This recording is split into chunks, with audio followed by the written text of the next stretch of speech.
One can only imagine the scenes here on Saturday night. Multiple casualties, dreadful bullet wounds, life-threatening injuries.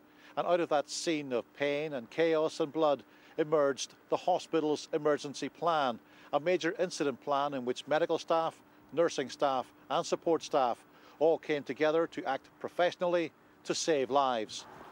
Well, it was a flashback for us. Obviously, we thought these things were in the past, and when I walked in and saw the injured personnel arriving, it took me back 10 years, so it was extremely difficult. But as professionals, it all came flooding back, and our incident plan worked extremely well. Our 6 resus bays were full with 6 casualties with multiple gunshot wounds from the incident at Massereene Barracks.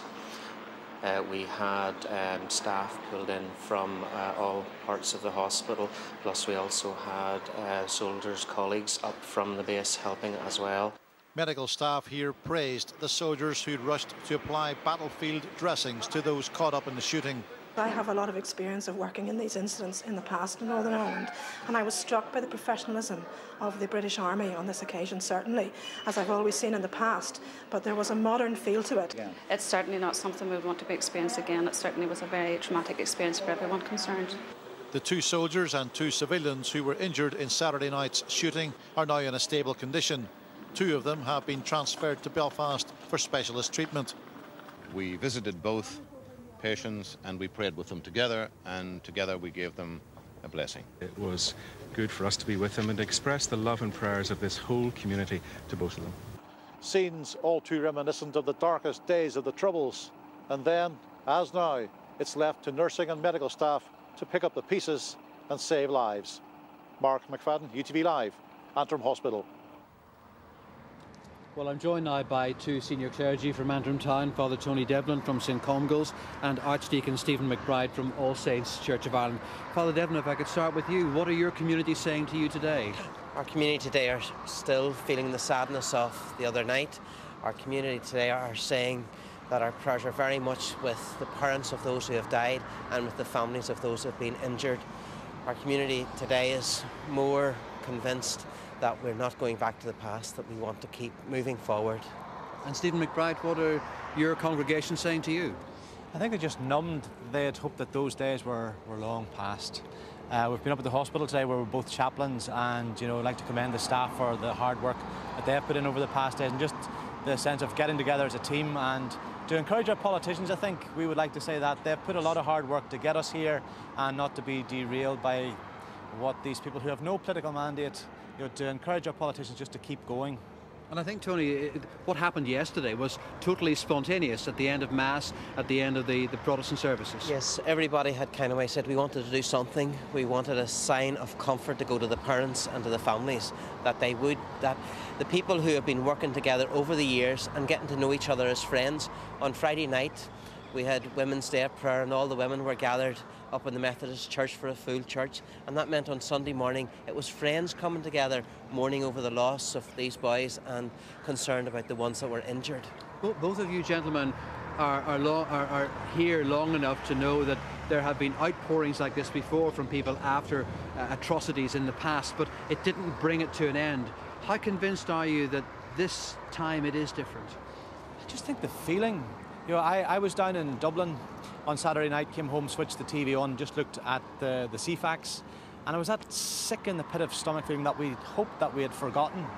And just to feel that again, I think there's that sense in the community, we just don't want to go back to those days. Well, gentlemen, thank you very much indeed for giving us of your time this evening, Father Tony Devlin and Archdeacon Stephen McBride. Well, of course, tonight's programme is dominated entirely by the news of the weekend killings, and there's more on that now from Lynda, back in the studio. Thank you, Paul. So, who are the real IRA? Jane Lochry's been looking at the terrorist organisation which struck with such deadly consequences on Saturday. Her report contains footage of the dissident Republican group which has never been aired publicly until now. The Real IRA claims this footage shows its members taking part in a training exercise along the border. It was given to the northern editor of the Sunday Tribune newspaper, who interviewed 2 members of the dissident Republican group last February. Suzanne Breen also took the phone call from the organisation on Sunday, when it admitted carrying out the murders of the 2 young soldiers at Massereene Barracks. He said he made no apology for the death of British soldiers, nor did the real IRA apologise for shooting the pizza delivery men whom he said were collaborating with what he called British rule in Ireland. The Dissident Republican Group, which was formed in 1997, is one of a number of splinter groups which broke away from the Provisional IRA over its decision to end its campaign of violence for a united Ireland. In 1998, it bombed Omagh, killing 31 people, including unborn twins. In 2002, it murdered David Caldwell, a former UDR member who died when a booby-trapped device inside a lunchbox exploded at a territorial army base in Derry. In 2007, it tried to kill 2 Catholic police officers in Derry and Dungannon. Last August, Semtex, formerly owned by the IRA, was used in this rocket attack on 3 officers in Lisnaskea, but it failed to go off. 3 weeks ago, a £300 bomb destined for the Ballykinler Army base was intercepted by the security forces in Castlewellan. I think what will worry the security forces is that they would have expected an attack perhaps in Derry, perhaps in South Down, an area along the border where the real IRA is regarded as strong, but for the organisation to be able to operate in Antrim, which isn't a nationalist, let alone a republican area, I think that will worry the security services here. The real IRA has between 200 and 300 members, many disaffected provisionals, others new recruits, and it's thought the murders of the 2 soldiers will increase its ranks. It presents the biggest threat of any of the dissident groups. I think again what's worrying for the security forces is that the attack on Massereene will act as a recruiting sergeant for the real IRA, especially among working class Republican youth. They will now be saying, well, this organisation has targeted security personnel in Northern Ireland. It is the first to have actually inflicted fatalities, and anyone who is disaffected and has traditional Republican ideologies will be wanting to join the organisation. With almost 5,000 troops still stationed here, security at army bases is expected to be tightened. Jane Lockery, UTV Live, Belfast. Still to come on tonight's programme, Gerry Adams sends his condolences to the families of the murdered British soldiers. So for all that and more analysis, join us again in a moment.